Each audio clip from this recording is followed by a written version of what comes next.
Hello everyone.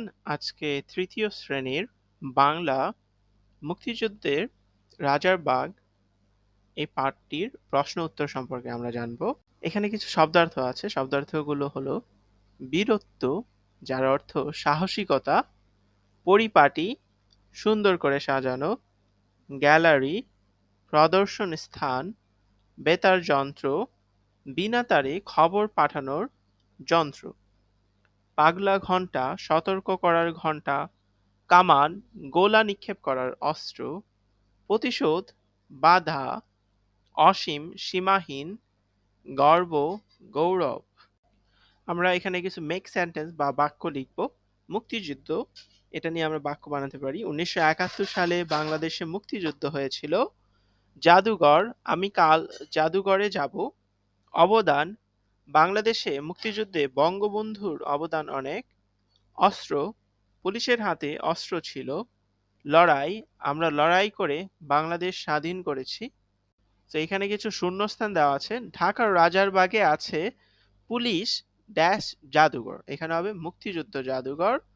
Police মুক্তিযুদ্ধ জাদুঘরটি খুব dash করে সাজানো, এখানে আমরা পরিপাটি করে সাজানো লিখব। জাদুঘরে আছে পুলিশের ব্যবহৃত পোশাক ও বিভিন্ন জিনিসপত্র, অর্থাৎ এখানে ব্যবহৃত এর পরে আমরা শূন্যস্থানে পোশাক লিখব।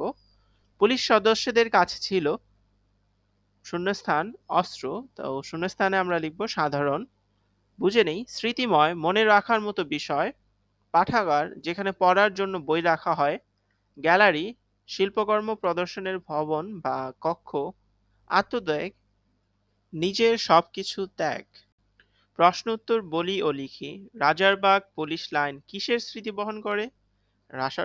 উত্তর, রাজারবাগ পুলিশ লাইন 1971 সালে রাজারবাগে বাংলাদেশ পুলিশ সদস্যদের বীরত্বের স্মৃতি বহন করে। জাদুঘরে ঢুকতেই প্রথমে কি চোখে পড়ে?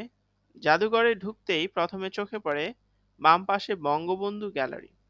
কবে কখন পাকিস্তানি সেনারা রাজারবাগে আক্রমণ করে?